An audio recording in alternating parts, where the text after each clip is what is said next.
Привет, девчонки! Мы находимся в мастерской программы «Зеркальце». Меня зовут Альфия, а мою юную помощницу Адель. Привет-привет! И как всегда нас сегодня ждет много интересного.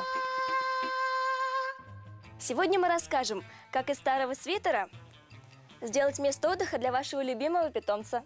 Научимся делать новую прическу. И получим нужные советы из зазеркалья. Адель, у тебя есть кошка или собака? Да, я обожаю свою кошку Лизу. Она такая пушистая и любит веселые игры со мной. А ты знаешь, что для каждого животного обязательно нужно выделить какой-нибудь укромный уголок дома, где ваш питомец может отдыхать? Мне кажется, для моей Лизы как раз нужен мягкий лежак, на котором кошка будет чувствовать себя очень уютно и тепло. Конечно, сегодня и зоомагазины предлагают нам огромный выбор лежаков для кошек, но цены на них достаточно высоки. Зачем тратиться, если можно шить лежак самостоятельно из подручных материалов? И ваша кошка может спать и играть на мягкой и удобной постилке, которую сделали именно для нее. Здорово, приступим! Нам понадобится старый свитер, желательно поплотнее, например, вот такой, с высокой горловиной, как у нас. Подушка и синтепон. Иголки, нитки и ножницы. С чего начнем? Берем ножницы и отрезаем горловину.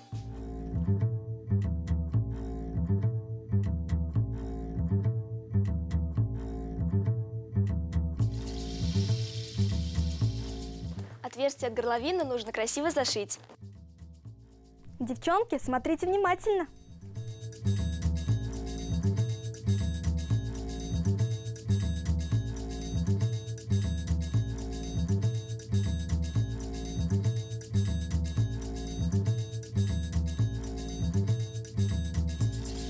А теперь прошьем свитер от этого угла к этому.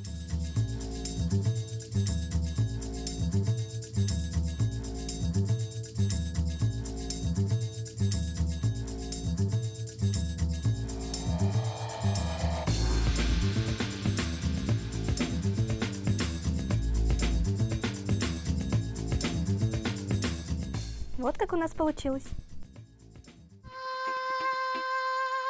Далее набиваем рукава синтепоном. Раскладываем. И заворачиваем в рулет.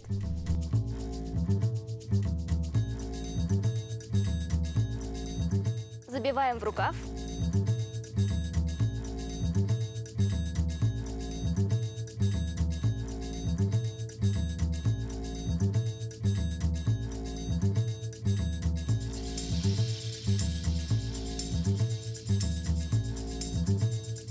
Смотрите, что у нас получилось. А знаете ли вы, что древние египтяне считали кошку священным животным? Богиню женской красоты и плодородия, материнства и домашнего очага Бакст они изображали в виде кошки или женщины с кошачьей головой. Кошка в те далекие времена жила почти в каждой египетской семье. Если случался пожар, то в первую очередь спасали кошку, а уже потом выносили все остальное имущество. Кошки всегда уступали дорогу на египетских улицах, а тот, кто обижал это животное, подвергался жестоким телесным наказаниям. Постепенно египетская домашняя кошка стала распространяться по всему миру. 2-3 тысячи лет назад кошек завезли в Вавилон, потом в Индию, а оттуда в Китай. Предполагается, что в Европу кошка попала в VI веке до нашей эры. На Руси домашние кошки появились позднее, в VI-VII веках, но уже нашего тысячелетия. Теперь внутрь свитера кладем готовую подушку.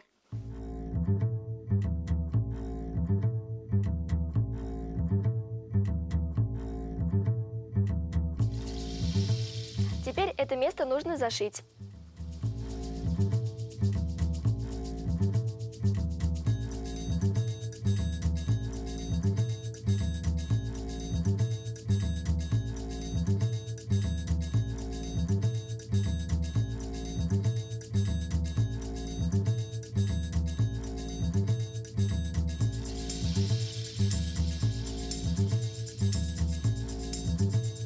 Получается классно. Я думаю, моей кошке понравится.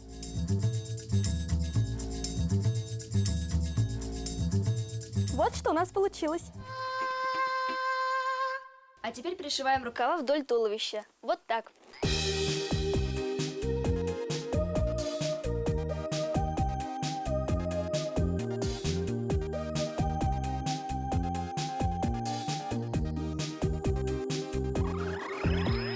Вот и все. Осталось Лизу туда положить.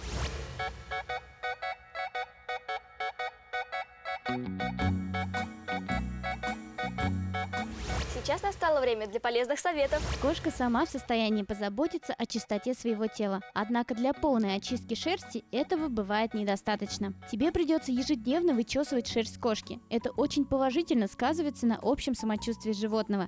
В ходе расчесывания состояние шерсти улучшается за счет того, что удаляются частицы грязи и мелкие паразиты. Уменьшается выпадение волос. Ватными тампонами из ушей животного извлекают серу. Глаза и уши нужно ежедневно протирать чистой тканью. Купать кошек можно не раньше, чем через 4 часа после того, как они поедят. Сразу же после мытья шерсть нужно тщательно промыть теплой и чистой водой, а потом вытереть полотенцем. В этот день кошку запрещено выпускать на улицу. О любимце мы позаботились, а теперь пришло время обратить внимание и на себя. Время мастер-класса от профессионалов. Сделаем пробор от виска до виска через всю голову. Волосы со лба закрепим заколкой. Оставшиеся пряди обрабатываем утюжком гофре по всей длине.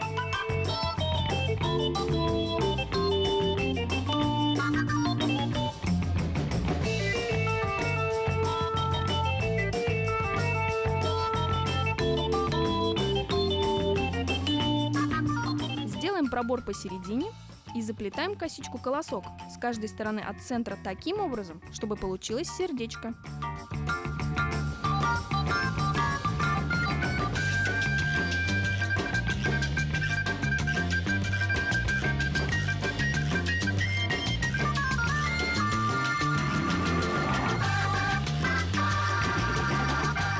Прихватываем косички и закрепляем вместе.